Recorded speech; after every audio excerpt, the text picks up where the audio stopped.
it's really different now, and I've got a little 6-month-old baby girl. It does feel like a different life where that all happened in some ways. Deanna Amato's life is worlds apart from where it was 3 years ago. I just really hoped it was going to be the one case to change things. I think that there were so many out there that if it wasn't me, you know, there would have been someone else, for sure. In 2018, she found out she had an almost $3,000 debt dating back more than 6 years. I was really shocked, and, you know, it gives you anxiety and it just makes you worry about what you've done. G'day Josh, how are you, mate? What we're doing in the welfare system is strengthening it. Like hundreds of thousands of Australians, Deanna found herself swept up in the coalition government's attempt to claw back money from welfare recipients in what's now become known as robo-debt. In most of the cases, the income reported was spot on, and there was no debt, or if there was a debt, it was a pretty minuscule one.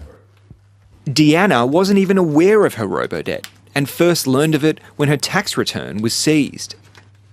You assume that they've done a good job and they're telling the truth and they know that this debt is there, but you can't work out how it could have happened.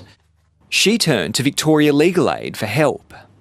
Once we got a lot of the documents from Centrelink, it was really clear even to me where the mistakes had happened. It was just quite obviously a mistake on their behalf, or the robo-debt algorithm. Deanna's old payslips proved her debt was wrong, making her the perfect test case to challenge the legality of the government's debt-raising practices. Ultimately, I feel like someone had to use their case to bring it forward, to put a stop to it. And I just, you know, happened to be in the best position to do it. This morning, my department commenced some refinements to the income compliance system. In November 2019, the government made a shock announcement that it was pausing debt recovery for some robo-debts. And just 2 weeks later, it admitted Deanna's debt had been unlawful. Deanna Amato and her lawyers have stood up to Centrelink and won. It's a massive victory for the hundreds of thousands of people, mostly young people, who believe the automated... I was so relieved when, we got that outcome. It was amazing. And, you know, there was a lot of stress and anxiety around it, about the debt and then the case. It was a test case that stopped robo-debt in its tracks pretty well. It accepted that it had no legal leg at all to stand on. It had no even scintilla of an argument that it could go into court to try to make. Gordon Legal intends to launch a class action asserting that the scheme of robo-debt is illegal. Deanna's case was the beginning of the end for the robo-debt regime, as a class action forced the government to repay millions in unlawful debts. Today I'm outlining the terms of reference for the Royal Commission into robo-debt. And now the failed scheme is facing a moment of reckoning as the new Labor government's promised Royal Commission begins. I handed down 5 decisions that said it's unlawful. Terry Carney was a senior member of the Administrative Appeals Tribunal in 2017, but he says his findings fell on deaf ears. Centrelink was refusing to accept the verdict of the umpire, the tribunal that's there to determine the legality and appropriateness of Centrelink decision-making. It's warnings like these and Deanna's case that the Royal Commission is likely to focus on as it examines the scheme.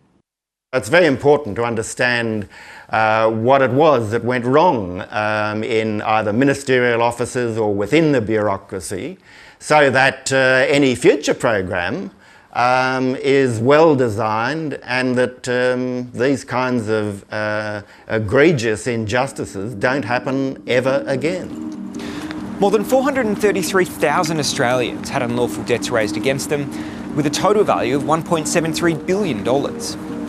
The government's refunded more than $720 million as a result of the class action, along with $112 million in interest. The overall cost of the program is a tightly guarded secret, and one that the Royal Commission is expected to look closely at. It now seems obvious that the advice from the Solicitor General or other eminently qualified barrister ought to have been obtained before the scheme was implemented. Plainly, that was not done. Today, the Commission revealed the Solicitor General gave advice to the government in September 2019 that purely automated debt raising was unlawful. The question raised by the Solicitor General's advice is whether the Commonwealth Government was, prior to that point, recklessly indifferent to the lawfulness or otherwise of the use of averaged PAYG ATO data obtained from the Taxation Office to allege and recover debts.